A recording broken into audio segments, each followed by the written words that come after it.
વાહન ખરીદનાર પાર્ટી જો વીમો પોતાને નામે ટ્રાન્સફર કરાવે તેના પહેલા જ વાહનને અકસ્માત થાય તો વીમા કંપની વીમો ચૂકવવામાંથી છટકી શકતી નથી તેવો સીમાચિહ્ન રૂપ ચુકાદો રાષ્ટ્રીય ગ્રાહક કમિશને આપેલ છે।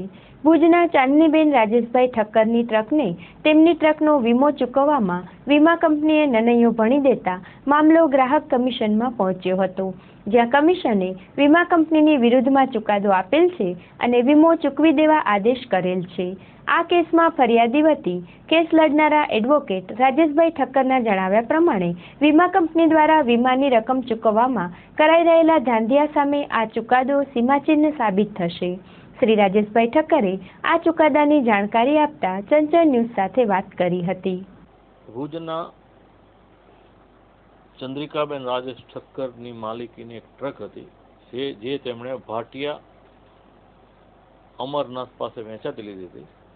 વેચાતી લીધા બાદ એમણે આરટીઓમાં પોતાના નામે ટ્રાન્સફર કરાવી અને નિયમ મુજબ 14 દિવસની અંદર એ ટ્રકનો જે વીમા કંપની પાસે વીમો લીધેલો હતો એટલે કે ઓરિએન્ટલ કંપની એને વીમો ટ્રાન્સફર કરવા માટે મદદરૂપ થવા માટે અને ટ્રાન્સફરની પ્રક્રિયા સમજાવવા માટે એક પત્ર લખી અને વીમો ટ્રાન્સફર કરવાની વિનંતી કરી।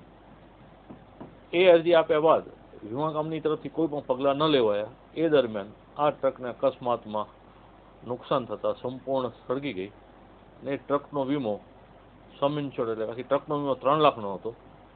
એટલે ક્લેમ એમણે વીમા કંપની પાસે નોંધાવ્યો ત્યારે વીમા કંપની એમ કીધું કે ભાઈ તમે જે ટ્રક વેચાતી લીધી એ ટ્રકમાં તમને ઇન્સ્યોરેબલ ઇન્ટરેસ્ટ નથી કારણ કે તમે વીમો ટ્રાન્સફર કરાવેલ નથી। ત્યારે ફરિયાદે કીધું ચાંદનીબેને કે ભાઈ મેં તમને પત્ર લખીને જણાવ્યું હતું કે ભાઈ આની પ્રક્રિયામાં મને મદદરૂપ થાવ, મારે વીમો ટ્રાન્સફર કરાવો છે, 14 દિવસની અંદર હું તમારી પાસે આવી છું, પણ અન્યાયી વલણ અપનાવી વીમા કંપની એનો ક્લેમ નામંજૂર કર્યો। એની સામે ચાંદનીબેને જિલ્લા ગ્રાહક તકરાર નિવારણ ફોરમ ભુજ મધ્યે પોતાની ફરિયાદ દાખલ કરી અને ફરિયાદમાં આ જ મુદ્દો મૂક્યો કે ભાઈ નિયમ પ્રમાણે મેં એક્શન લીધા છે, વીમા કંપનીને કોઈ વળતો જવાબ નથી આપ્યો એટલે વીમા કંપની જવાબદારી છે। આ દલીલ ફરિયાદીની જિલ્લા ફોરમે માની અને સંપૂર્ણ નાશ પામેલ ટ્રકનો પૂરો વીમો વ્યાજ અને ખર્ચ સહિત ચૂકવવાનો હુકમ વીમા કંપની પાસે સામે કર્યો।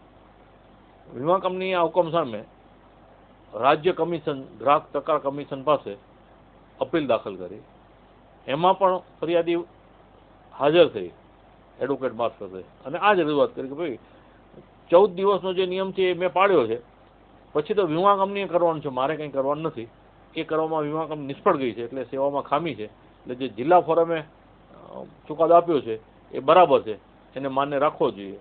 ઓરિએન્ટલ ઇન્સ્યોરન્સ કંપની જે વીમા કંપની તેણે દિલ્હી સમક્ષ રાષ્ટ્રીય ગ્રાહક તકરાર નિવારણ કમિશન સમક્ષ રિવિઝન પિટિશન દાખલ કરી અને આ રિવિઝન પિટિશનમાં આ જ મુદ્દો લીધો કે ભાઈ અકસ્માત તારીખે એમણે નામ આરટીમાં ટ્રાન્સફર કરાવ્યું પણ વીમો ટ્રાન્સફર કરાવ્યો નથી એટલે એમને ઇન્સ્યોરેબલ ઇન્ટરેસ્ટ નથી, એમને કોઈ હક નથી કે એમને ક્લેમની રકમ મળી શકે।